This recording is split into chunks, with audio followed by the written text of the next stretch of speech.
Hey, happy Thursday morning, everybody. I am Matt Scalisi, joined by Ben Flanagan, and we are here for another episode of Bammers, the show about all things Alabama football, Alabama sports fandom.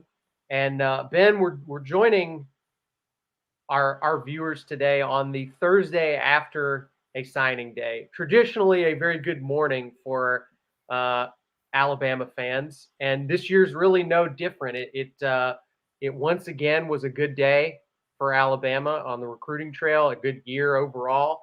And depending on where you look, and there's so many different services, but most of them have Alabama ranked either number one or number two in the recruiting rankings right now. They're kind of bouncing around with Texas A&M, and Georgia's up there too. So certainly a very competitive year, but a great class for Alabama. A lot of really important players, and not quite done yet. There could still be more added, obviously, up until February. But Ben, I don't think there's anything surprising about that news. But overall, nationally, it was a pretty wild day in college football. And it honestly seemed to leave a lot of people stunned about kind of the way that the game works now.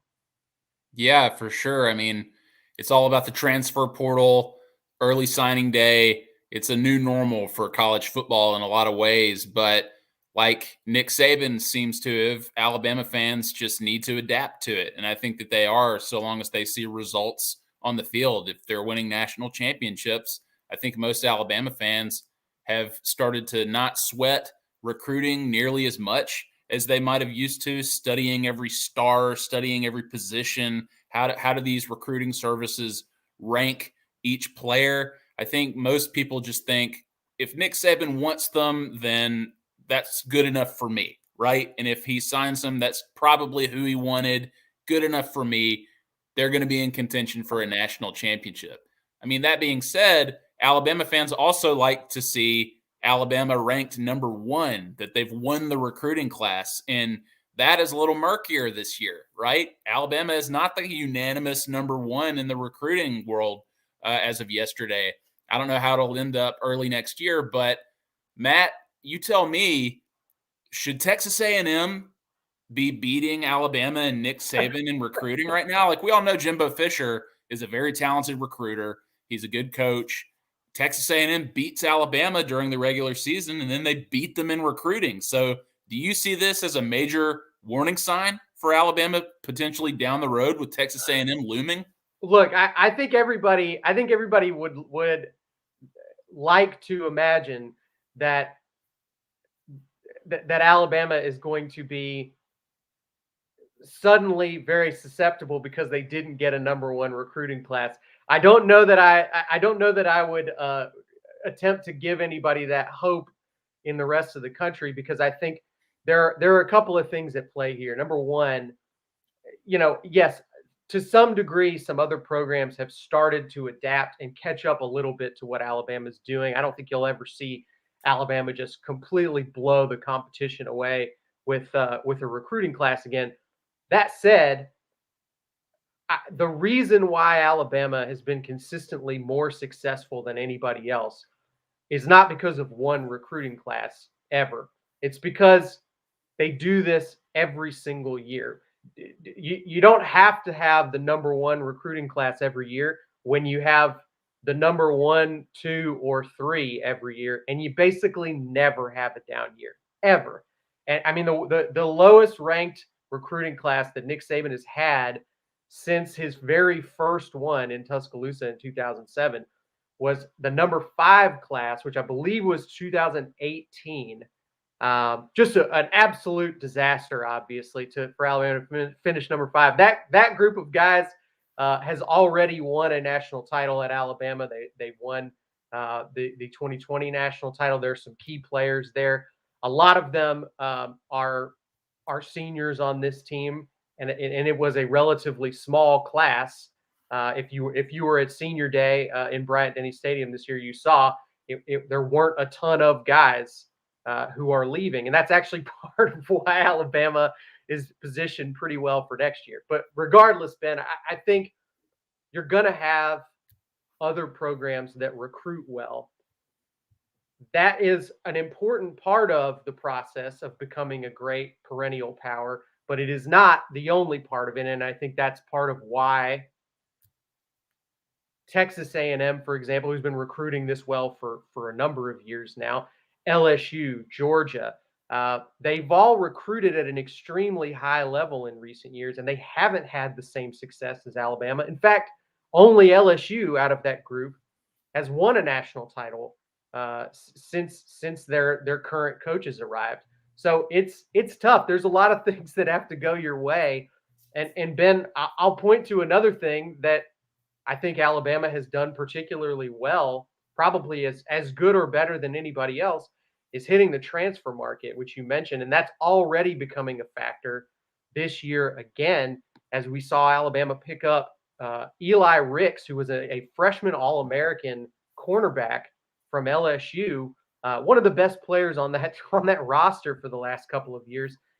And now he's transferring to Alabama. It's a situation that very few teams, I think, can consistently depend on year after year to help them in the way that it has helped Alabama. I mean, Alabama got their biggest offensive weapon from the transfer market for this season. They may very well have just picked up one of the best pieces of their defense for next year out of the transfer market. Some schools have obviously been able to take advantage of this, but I don't think there's anybody doing it every single year like Alabama does. Certainly not. I mean, the one constant is Nick Saban, right? I mean, he's probably the best recruiter in the country, and like Anthony says in the comment below, Jimbo is building something at A&M. He's been working on it now for several years. A lot of people were kind of scratching their heads, and maybe the seat was heating up until he beat Alabama, right? And that buys you a lot of time. So, of course, when you beat Alabama and you've had success like Jimbo Fisher has had as a national champion elsewhere and coming to Texas A&M, you're going to get good recruits. And Nick Saban doesn't get every single player that he wants, right? I mean, you can go back throughout the years, and he really wanted Jadeveon Clowney, didn't happen. Really wanted Jameis Winston, didn't happen, right? So not everybody is just going to flock to Alabama just because. And so Alabama's got to work with what it has. It just so happens what it has is usually the best class in the country, at least according to the recruiting rankings. And I love how Nick Saban often says, nobody pays attention to the rankings. Nobody cares about stars around here. But for some reason, he's recruiting all the guys with 5 stars next to their names, according to these services. So nice coincidence there. But look, and if you look back at that 2018 class that you mentioned, some names there, Patrick Surtain, he rang a bell. Jalen Waddle, he'll probably ring a bell. Cameron Latu, Josh Jobe, Jalen Armour-Davis, some really good players. Christian Barmore playing in the NFL now. I think that the prize recruit, the prize signing of that class was outside linebacker Ayabi Anoma, who was a major 5-star recruit who didn't end up playing much at Alabama before transferring. But as the commenter William there points out too, every Alabama recruiting class has won a national championship, including this past year, 2018, as you mentioned, but obviously the freshman last year. So the rotation is going strong right now. And so 2021 has an opportunity this year, and we'll have 2 more to be sure. But it's incredible, Matt. I didn't think that Texas A&M would be number 1. I didn't envision that anytime soon. I'm a little surprised by some of the rankings. Like Missouri apparently had a very strong class. Didn't see that coming. Kentucky finishing ahead of Auburn, for instance. Kentucky in the top 10 in some of those services, which is wild. Which, again, I mean, I think it can be shocking sometimes and surprising and blow you away to see a school come up and have a class like that. We all saw it. A great example would be Ole Miss from a few years ago, and obviously it threw up some red flags for people, and those flags led to some things, right? But regardless of that aspect of it, we all saw that Ole Miss, even with a tremendous recruiting class, the best that they'd ever gotten as a program, they didn't even win the division. So it takes a lot more than one great recruiting class. And I think, look, you have to get one to start a streak of it. But I think until other schools, until you start to see schools up there every single year, and never have a down year, never have a drop off. They're still not going to have the overall roster talent, top to bottom, that Alabama does. I would say probably the only one that does is Georgia, and we see where that's gotten them. I mean, they've recruited consistently at that level for a number of years now, and here they are in the playoffs with Alabama, and that's what you have to do to get to that point. Texas A&M, I think, was able to generate a lot of excitement, possibly in part because of that win over Alabama.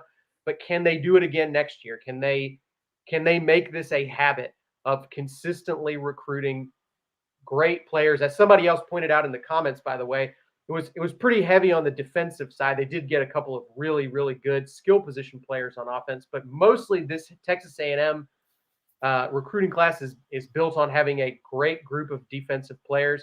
That's obviously important. You need to be able to do it, but you have to have a full roster of it, and it's pretty tough when you've got Alabama out here.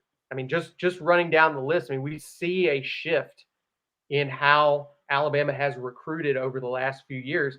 But you just look at their 5-star players. 2 of them are offensive skill position guys. 1 of them a defensive player. So it really, for Alabama and Nick Saban, has become a lot more focused on getting a great QB, getting great wide receivers and running backs around him, tight ends as well, and consistently building offensive linemen that develop into better players over time. So it's very I don't want to say formulaic because that sounds bad, but it is a system at this point. I mean, Alabama does not have to ever load up on one position in a recruiting class because they've kind of always got something coming in at every spot that's very, very strong. And it's very tough to match that type of total talent across the entire roster. Yeah, and it helps when Nick Saban really loves this aspect of the job, right? Like from all accounts, Nick Saban loves recruiting. I mean, he thinks about it probably while he's coaching games. When games are over, he's already recruiting like moments after that with recruits in town or going out on a visit the next day. Who knows? So if you have somebody who is as driven, who is as organized as him when it comes to that process, which is obviously the backbone of how you build a program like this, then the rest of the teams are in trouble, but some teams are catching up. We obviously know that Kirby Smart is incredibly talented, was an amazing recruit while at Alabama, and has been able to maintain that level of consistency as an elite recruiter at Georgia. And then you've got Jimbo Fisher, obviously making huge waves right now, but the pressure's on Jimbo again. If you're going to recruit the best class, you've got to win with the best class. They're coming to Alabama next year, coming to play in Tuscaloosa. So we'll see how that freshman class, on top of what he's already built in Texas A&M, how they hold up after coming off of a year of beating Alabama at home. So it's going to be interesting. The SEC West is certainly getting stronger in that regard. No question. And I don't want to go through the whole class, and we should probably set something else up to talk about the recruiting class at some point, maybe in February. But asking about the O-line, I mean, Alabama got 2 of the top 10 ranked offensive tackles in the country, according to 24/7. They already actually had a lot of really talented young guys on the roster for the offensive line. So, some of them have gotten in there already, some this year because of all the injuries. So it's actually a pretty young position room already in Tuscaloosa on the offensive line, but they did add 2 very big, highly touted guys at the tackle position. So, again, there's pretty much most years now you don't see Alabama overload at any one position. They kind of have the ability to go pick and choose 2 and 3 guys for every spot that they feel really good about, and it's a good spot to be in if you're trying to build a roster consistently. Matt, Yeah, go ahead, Ben. You've covered recruiting, for years prior to this, so you know this better than I do. How difficult is it to recruit a 5-star athlete, right? You don't see like 10 5-stars in somebody's recruiting class. They're pretty spread out in terms of where they end up. And Alabama probably gets more than others. The Ohio States, the LSUs, they probably get more than others. Georgia, certainly. But how rare is it for a class to land a 5-star? Why is it so difficult to lure more than 1, 2, or 3 per class? Well, I mean, I think for one thing, there's just not that many of them, and you're typically, depends year to year, but you're typically talking about somewhere between 25 and 35 kids in the entire country that get that distinction. So there's very few to go around, and there's a lot of programs that pitch those kids on saying, you come here and you are without question a day one starter, and you're going to get a ton of attention, and we're going to build everything we do around you. That's a very attractive proposition to a lot of those guys. Um, I think Nick Saban has always made his pitch to these guys kind of the opposite. He wants his pitch to stand out, and he wants to say, hey, we will be fine without you. We will be really good whether you come or not. But if you come here, you get to be a part of it. You get to benefit from playing around a bunch of other great guys and competing in practice for your spot against other great players. And I think that's an appealing pitch to a lot of guys who have that sort of competitive nature in them already. It doesn't work for everybody. You do see some guys come and get frustrated with their amount of playing time they're getting, and they transfer out. And that's sort of part of the recruiting assessment when these guys are getting those rankings that you can't really calculate, because a lot of these guys have never seriously had to compete for their job in their entire career. They probably came out of 8th grade the best athlete on their respective team already.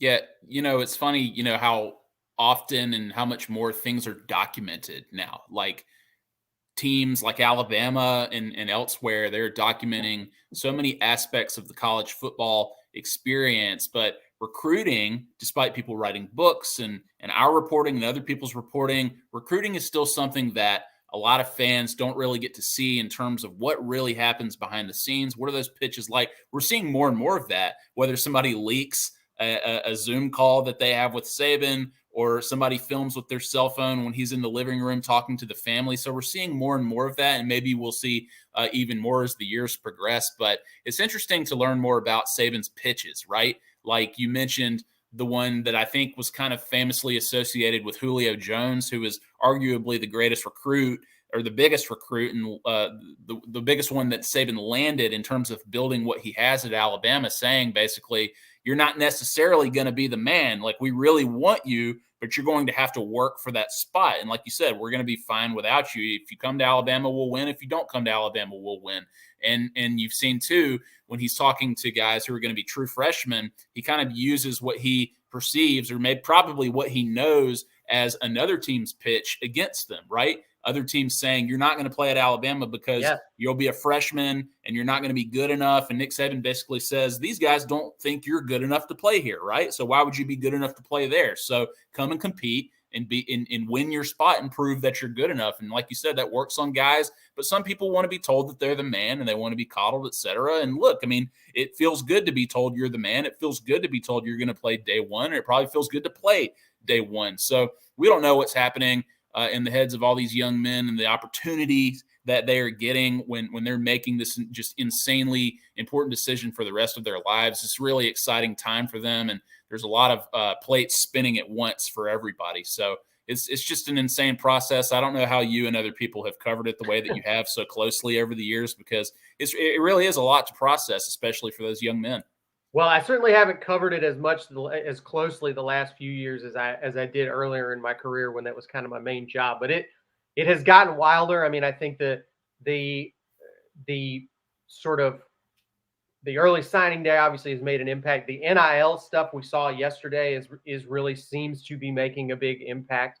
I did want to get to this comment from Mr. Walker here. I'm not sure how to pronounce your first name, so I won't attempt it. But who is the biggest threat to Bama moving forward besides Georgia and maybe Texas A&M? And I do think I think you identified two obvious ones there, but I would say outside of that, you look around the league, and I think that there are a lot of schools in the SEC that are making big changes and big moves right now. And I don't really think that it's the kind of move you make if you're trying to compete with Nick Saban in Alabama in 2022, for example, right? I don't think you change coaches right now because you want to beat Alabama next year. and none of us know how much longer Nick Saban is going to be coaching, but we're all pretty sure it's not going to be forever. I think a lot of what's being done at some of these schools right now is long-term planning for the future. I think a lot of them are sort of, I don't want to say they're giving up, but I think they're saying, look, at some point, Nick Saban is not going to be coaching at Alabama anymore. And we need to try and position ourselves to be able to move in and fill the vacuum when he's gone, when Alabama falls off, as they assume Alabama will. We can talk another day about whether that's actually going to happen or not. But you know, do I think that some of these coaching moves are potentially good long-term moves? For sure. I really like the Billy Napier hire at Florida. I think if you want to build a power for the future, and look, they had a really rough day yesterday. They've got a lot of work to do still to build that roster back up. But people who remember Billy Napier from his time at Alabama know he's a great recruiter. Um, knows how to build elite teams. He did it at a smaller level at Lafayette, and I think you're going to see him. I think that's a good hire for the future. He's a young guy still too, so that's the kind of move that I think you're not hiring him because you think you're going to compete with Alabama immediately, and you have the roster right now to do it. You're trying to build something for the future. If I was going to point at some, I know I'm not answering the question, but I'm going to point to an opposite answer of this. I think if you're trying to position yourselves well in the long run, I actually think LSU did the opposite of a smart move, and maybe I'll be proven wrong. But I don't think Brian Kelly is a guy that I necessarily think is going to still be doing this in 10 years with the same level of energy that he's been doing it at Notre Dame. They had kind of a mediocre recruiting class yesterday. It's tough at LSU. I know you're the only big name in the state, but Alabama's coming in there and stealing your kids. Texas is coming in there, and Steve Sarkisian is a great recruiter too. He's coming in there and stealing kids out of Louisiana. It's not going to be an easy job. It is not a retirement job, LSU. Now, just looking at the recruiting class, I saw at least one Louisiana name in Shaz Preston, a wide receiver out of New Orleans, I think, and maybe he was there are a couple of Louisiana folks. So yeah, it's going to be difficult with Nick Saban coming into your backyard and doing that. Well, But let I me mean, tell you, look, that's the worst thing. That's the worst thing that could happen. That's the one guy that those fans don't want to see coming in and taking all the well, that's players. who's going to do it, though. If Yeah. anybody's going to do it, it's going to be Nick Saban. It's going to be Kirby Smart, right? These guys who are elite, and they're the type of people who can convince these guys not to go to what is perceived to be an elite program, right? And so Brian Kelly, it is going to be difficult, but at the same time, that is fertile recruiting ground for anybody. And somebody who is a proven football coach, Brian Kelly, has had success. And so his challenge now is, can you recruit at the level recent LSU coaches like Saban, Miles, and Orgeron have, and coach that up the way that you have at Cincinnati, the way that you have at Notre Dame, obviously, and hopefully from the perspective of those fans, that's a recipe for success. Now, when it comes to somebody like Billy Napier in Florida, I mean, it's tough because the window is just shrinking these days. Like, people want you to win now. And so that doesn't give you a lot of time to build a program. And so you have to recruit, and hopefully that makes that instant coffee in terms of instant gratification where you have success on the field. So you're right. Like, you can't expect somebody to come in year one and make noise. I mean, Saban wasn't even able to do that, right? He goes 7-6 in his first season. Some coaches have had some instant success, but it's difficult to build a program, and you've got to give coaches time. But people are impatient because you have Nick Saban, who has benefited from so much college football coaching and caused so much coaching turnover in the SEC and really nationwide, because people want their program to be as successful as Alabama's. People want their coach to recruit as well as Nick Saban and his staff, and they can't do it. They can't do it in a short amount of time because nobody else is Nick Saban. He's one of a kind, and he's going to stay that way. He's the best at it. So you kind of have to work with what you've got relative to what Alabama is doing. I'm seeing a few folks that there's a discussion going on in the comments, Ben, about again, this will have to be an off-season topic, I think, because a lot of people want to talk about it. But who to go after Saban does retire, and several people are bringing up Dabo I'll say this though. Look, of everybody who had a bad day yesterday, and I don't think Clemson necessarily had a bad day, but Dabo was not happy about the way things are going. You know, we heard Nick Saban asked at the press conference yesterday about you know, the sort of concept of the fact that players are allowed to make money now, are allowed to be paid for their name, image, and likeness. We've heard him talk about the transfer market. These are topics that Nick Saban basically, when he's asked about it, says, well, hey, that's how it works now. We'll adapt, we'll make a plan, and we'll take advantage of it. Dabo does not feel that way. Dabo is very resistant to all these changes that are happening. And I'll tell you, if we're talking about long-term future, if you're talking about building something for the long run, you don't want a guy who's resistant to change. You want a guy who embraces it, and every time seismic shifts happen in the game, he says, okay, let's adapt. Let's figure out how to win under these conditions. And that is what Nick Saban has consistently done. It is why he has remained the best coach in college football for close to 15 years now. I think that's something to consider whenever you're looking at who the next guy is going to be. Above every other quality in a coach, I think that's probably the one to look for the most to resemble Nick Saban is. Do they embrace the constant change in college football? Yeah, his MO is adapt or die, seemingly. I mean, go back to the early 2010s, right? If Alabama just kept doing what they were doing, or when Alabama was still doing what they were doing in terms of what led to success for them, at some point, they couldn't stop Johnny Manziel chasing them all over the field. They had to get faster on defense. They couldn't stop Gus Malzahn on offense. They weren't explosive enough to keep up with those offenses, whether it was Gus Malzahn's or one of Clemson's, led by Deshaun Watson, coached by Dabo Swinney. So they adapt. The famous quote, is this what we want college football to be? Okay, let's go to spread offense. Let's bring in Lane Kiffin. Let's bring in Steve Sarkisian. Let's recruit speedier players, better quarterbacks. Let's embrace RPO. So the transfer portal is one of those things.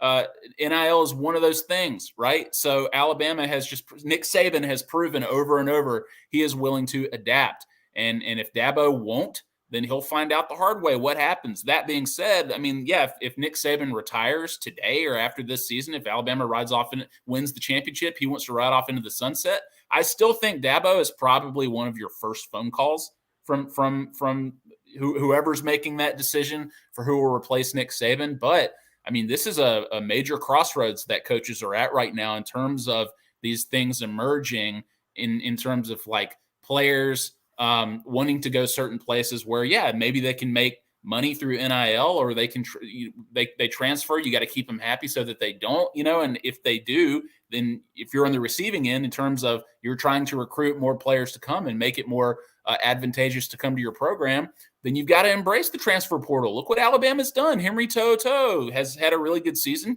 Jamison Williams is an All-American.